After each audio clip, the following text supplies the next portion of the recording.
In order to ensure what documents are needed, what all needs to be done, and where you can check that documentation is complete or not for your OINP application, that way you will know what all documents are needed and how you can transfer that information to other streams. Oftentimes we end up including one document and leave the other thinking that it may not be needed, it's redundant. However, OINP's job offer stream, international student, foreign worker, and the in-demand skill streams have been doing draws. There have been draws and folks have been receiving invites. However, a simple mistake in incomplete application in the documentation that you submit can lead to your application getting returned as incomplete, and that can jeopardize your full OINP nomination process. OINP is one of the programs that is governed by completeness check. That means at the first stage after you submit your OINP application, upon receiving an ITA, your application goes through a completeness check where they ensure that all the documents are complete. In order to ensure what documents are needed, what all needs to be done, and where you can check that documentation is complete or not for your OINP application, this is what we're going to talk about in this video. So stay tuned until the end. Welcome back to the channel, guys. My name is Dhruv. I'm a regulated Canadian immigration consultant. At our firm FHCNP assist all prospective immigrants with their immigration to Canada. If you are an aspirant, you need assistance, here is our contact information. Feel free to contact us and we would be happy to assist you. If you'd like to chat with me or any other RCIC in our firm, you can book an appointment. The link to book an appointment, a meeting, is in the description of this video, along with numerous other useful links that you may find helpful. So the OINP has detailed checklists for each of their programs. I'm going to show you where you can find these checklists and how you read them. And as an example, we're going to talk in detail about the OINP International Student Stream and the checklist that is required for that. That way you will know what all documents are needed and how you can transfer that information to other streams. Now, before we go into the details of the document checklist for employer job offer streams and especially the international student stream, let's quickly answer the comment of the week. This comment comes on our video on what employers must do after receiving an invitation under OINP. And the question is, most of the employers are hesitant or are confused about the LMIA process and recruitment process for the international student stream. Please make a detailed tutorial on the document checklist. Well, in this video, we are going to talk about the document checklist that you require for the international student stream. However, with regards to the recruitment, for the international student stream, there is no recruitment efforts that need to be shown by the employer per se. For an LMIA, of course, it's a separate thing. You need to show recruitment. However, this is not an LMIA and employers don't need to showcase specific recruitment activity. I hope this helps. So let's talk about the document checklist for OINP.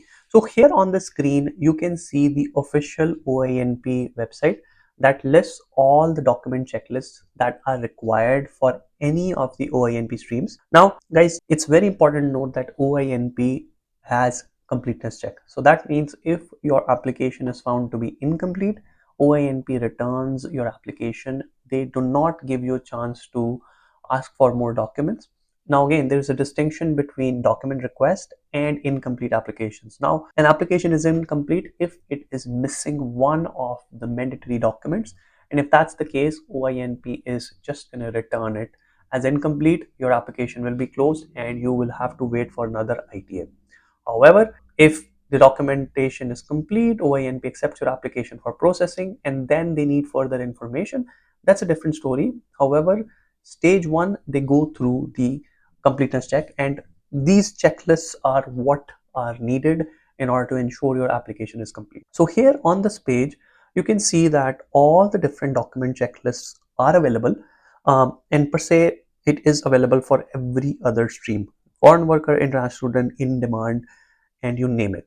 Now, let's just go into the international student stream for the sake of this video, and we will talk about what all documents are needed. And this same analysis, same information can then be translated upon to the other streams. You check the checklist for those streams and you would be able to get the information that is needed. Now guys, here is the checklist for the international student stream. First of all, essentially, it gives a summary of what all documents are needed, which is the applicant consent form, identity documents, status documents, licensing or authorization documents if applicable, payslips if you are currently employed with the same position as a job offer, educational documents, resume, expression of interest, selection factors, and other documents as they are applicable. So let's go over all these documents one by one. First is the applicant consent form. So this consent form is required, and it is required for all the different OINP applications. Here you essentially consent to that you are providing truthful information and all of that. You have to do this after you receive the invitation to apply and after you have reviewed the correctness of your application. So once you have completed your application, you sign this form with the proper date and you are ready to submit your application after.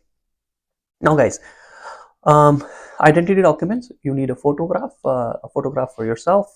Again, the specifications are given here. These are the TRV specifications according to which you need the photographs. Passport, very simple. You need to scan and upload a copy of your personal details page and all pages that have Canadian visa stamps and entry stamps. So a general rule of thumb is for your passport, the bio pages as well as any page that has a stamp. So ignore the blank pages, but any page that has a stamp, a visa stamp, entry stamp, include that along with the biographical pages, and that should be good. Next is your family member's passport. Now, if you have any dependent family members in the application, you would include their passports in there. Again, same thing, any pages with stamps and the bio pages. State a document. So whatever your current status is in Canada, if you have a work permit, you provide that. If you are currently on maintained status, you have applied for work permit, you provide that. Licensing or authorization. So this is basically if you have you're working in a trade or you're working in a job which requires specific licensing, you need to provide that licensing. Payslips. Now, if you're currently working for the employer that is supporting you, that is on the job offer, you need 2 recent payslips for that particular job. So 2 most recent payslips, you provide that and you're good. Education. Now, guys, this is very important.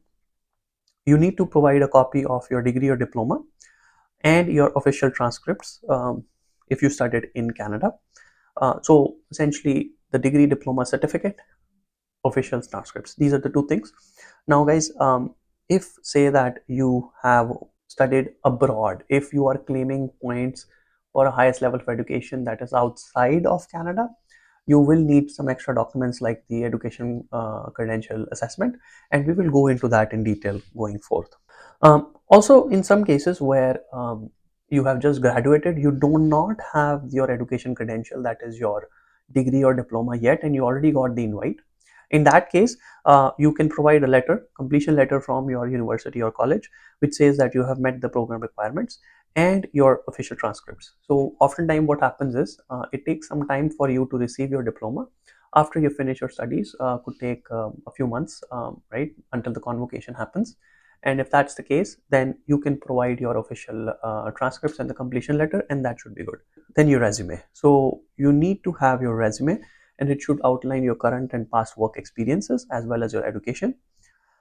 It should include your residential address, email, and phone number. So all of these things must be included in your resume. This is very important. And again, guys, if you're applying for OINP, you need to demonstrate your intent to reside in Ontario, that you want to reside in Ontario, you're going to live in Ontario. And to do that, there are certain documents you can provide: current or previous employment in Ontario, job offer, um, or jobs applied and interviews, education in Ontario, volunteer work in Ontario. Now, guys, if you're applying under the international student stream, first of all, you have education. So if you have education in Ontario, that is best. You have a job offer in Ontario, that is another tie. If you're currently working in Ontario, that's another tie. So education, job offer, and work in Ontario. This is enough ties to demonstrate that you have the intent to reside in Ontario. Now, if you're living in another province, then you need to put in some extra work to showcase why Ontario is the right province and why you have the intent. How do you have the intent to reside in Ontario? And for that, you can showcase family, social ties, professional ties, and further opportunities that you envision getting in Ontario. All right, next is the expression of interest scoring factors. So now, until now, we have talked about the mandatory documents which are related to your application, as in minimum eligibility, right? Your education, your identity documents, all of those. However, now what we're going to talk about is the documents that determine your score. So in the international student stream or any other stream, OINP has an expression of interest system where there are scoring factors. You get scored based on certain things such as your education, your language, your income, your wages, etc., etc. And to be able to prove that you deserve those scores, you actually have the evidence and have to provide the evidence to back those claims. And this is where these documents come in. So first of all, in order to prove your NOC tier category and broad occupational category as well as wage, you need to provide a job offer letter with the description of job duties and wage with your application. So the job offer letter will include your job duties, the wage, and your information about your position, information about hours, and all of that. Standard, and this would help the officer determine what the NOC tier is, as well as what the wage is, and provide you the specific points that are associated with the tier category, the broad occupation category, as well as the wage for the job offer. Next is the work permit status in Canada. Now, if you have a work permit, you do get 10 points. So again, you need to provide the copy of your current and previous status documents, and this may include work permit, study permit, and if you are in maintained status, the letter of confirming the submission of your application and showcasing that you are on maintained status. Job tenure with the employer, so you get points if you have 6 months or more with your current employer. And in order to satisfy that, you need to provide a job letter. So essentially, you need to provide a reference letter that states the start date and the position details of your job. Now, guys, in certain cases, what happens is that you may have been working for 1 year or 2 years, job offer is dated, then your employment confirmation, employment reference letter will prove that you're still working there and you have been working for the last 1 year or 8 months or whatever that time period is.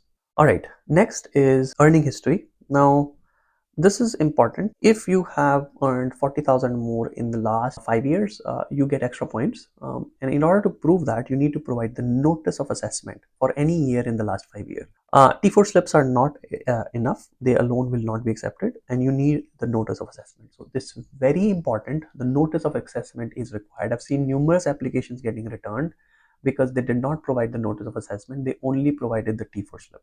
All right, next is the highest level of education. Over here, this is again very important. The highest level of education is a factor on the basis of which you get points. Now, guys, if you studied in Canada, you can provide your degree, diploma, certificate. However, in cases where you studied abroad, you will have to provide an education credential assessment in order to prove that you have studied you've done a program which has Canadian equivalency of, say, a master's or a bachelor's, whatever it is you're claiming the points for. Now, the education credential assessment has to be done by one of these organizations. And on top of that, it's important that you must provide OINP with an electronic copy of the ECA report when you submit your application, right? So now this becomes very important. OINP requires you to authorize the agency that does your evaluation to provide results to OINP directly. So OINP, if you did your ECA, you sent those results to IRCC. That's not enough. You need to send a copy to OINP as well, and you can do it from the ECA portal itself. So whoever you use for ECA, say you went to WES, you log into your WES portal, and over there you can order a report to be sent to Ontario Immigrant Nominee Program. Similarly, for other organizations, you can do the same. And here, OINP has given the instructions, right? We must be able to confirm your ECA results. You must authorize the organization to share the results with us electronically. So they say it is not enough to authorize the organization to share the results with IRCC for the purpose of OINP. So I've seen again applications getting returned because the applicant did not authorize WES or other organizations to share the results with OINP.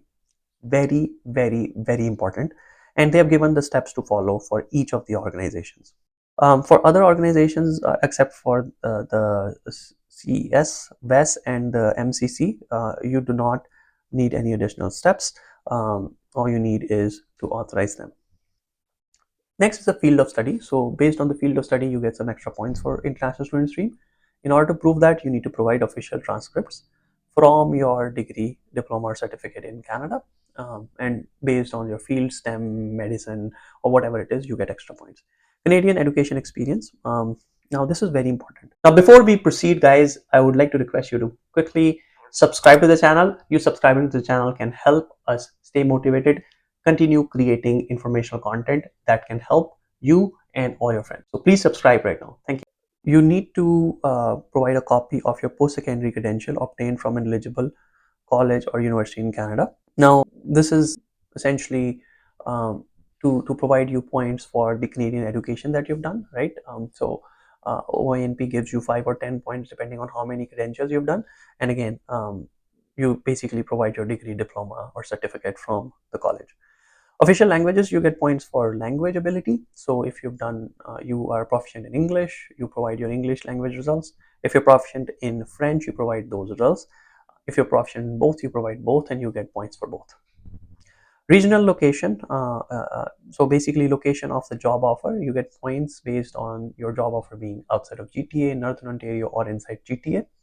And you need to provide a job offer on which the location of employment is clearly stated. That way they can confirm and they can provide you points for the location of job. Lastly, location of study. Again, your official transcripts from your Canadian degree diploma will clarify where you were studying, and accordingly you will gain points. So make sure the location is included in your transcripts and you provide that.